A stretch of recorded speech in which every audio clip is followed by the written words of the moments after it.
After a frantic holiday, for our final day we decided to slow it down in the morning and take a scooter tour, taking in all the sights, but somebody else telling us what to do, so join us for our last day in Paris.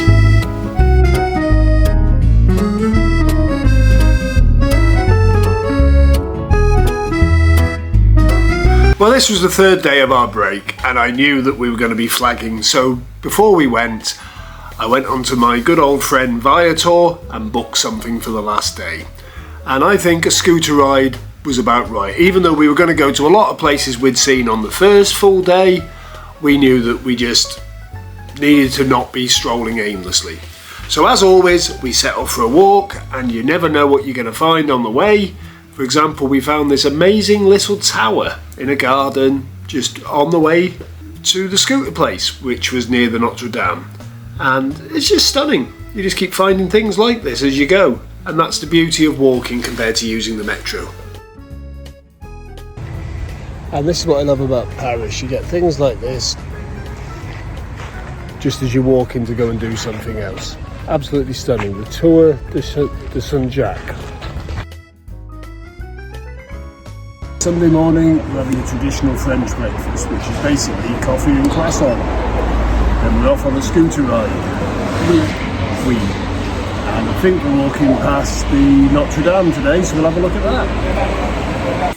As I said, we booked this through Viator because I often use them just because they're so easy every time I go to every city. I've used them in Tokyo, Canada, Bulgaria, and now Paris. So you pick up your scooters at the Rue de Pontoise, I probably said that wrong, which is just after the Notre Dame area. So it's a lovely walk down there, you get to take in Notre Dame. The first place they take you is the Pont des Arts, where they spend a few minutes talking about the bridge and the �île-de-Cité, or �île-de-Cité, which is where the city of Paris actually started. From there it's a bit of a scoot to the Louvre Museum and the Cour Carré, then where you get to see the big obelisk and a few other bits and bobs. He really goes into detail in the Louvre about the history of the formation of the Louvre and how it used to be a palace.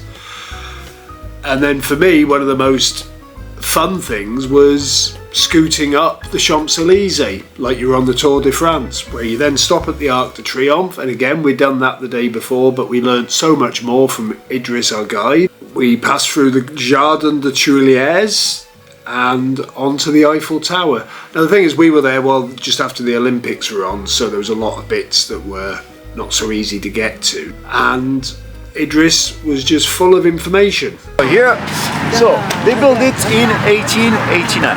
At this time, Paris was celebrating two things. First thing, it was the first World Fair.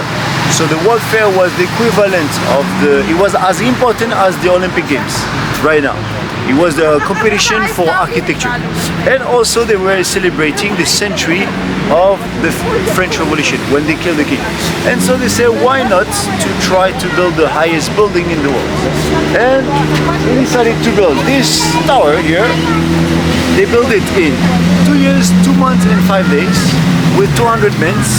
And at the beginning, it was supposed to stay up only 20 years. It was the time of the exposition. But as you can see, it's still here. And why? Because the guy that built it, Gustave Eiffel, he saw that he could make some money. So he asked to extend the time of the exposition. And what's happened in the middle, we had the First World War. And during the First World War, the government was looking for a high spot in Paris to set up an antenna. And so they decided to use the tip of this Eiffel Tower as a radio. As I say, the tour was fantastic and Idryss really knew his stuff. And to be honest, I was a little bit worried about the wisdom of going on a motorised transport with someone who's never done this sort of thing before. But it literally was a very quick lesson, and before long we were zooming around. The only downside was I wasn't able to take a lot of footage because you need both hands to hold on to those handlebars.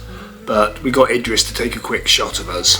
I'm going to put some images up of the website of the company we got it through, but we actually booked it through Viator, as I said, and it worked out as £42. It was advertised as 36, but it was a weekend and we were so lucky. Unbeknownst to us, Paris is actually quite quiet in August. I didn't expect that. And we were the only 2 people booked on the tour that day, so we got a private tour basically. And if you go onto their website, there's maps of where they go. They do private tours, so you can get them to go where you want. I can highly recommend them, and I would definitely try to get Idryss. And the beauty was, because he was local, he was able to tell us where to go for a bite to eat at lunchtime. He recommended somewhere I'd never heard of, a place called Rue de Mouffetard. And honestly, the square there was just like being outside René's Cafe in 𝐿𝑜. You've got to be about 50 to get that one, but look it up. And it made for a great relaxing last day. But rather than putting that in this video, as I always do, there's another video to come. I haven't shot it yet, but I will soon. Just like to say thanks to everyone for watching, because I'm still growing this channel. So anyone that's joining me at this point is getting to see my learning curve, and let's face it, some fairly mediocre videos. I am learning, I'm getting better, and I'm hoping to take the channel to a direction where I show you how to get some of the cheap travel bargains I've been coming across. For example, me and 𝐷𝐿, my eldest, we had a weekend in Sofia in Bulgaria, tail end of last year, and we got it for £89 each.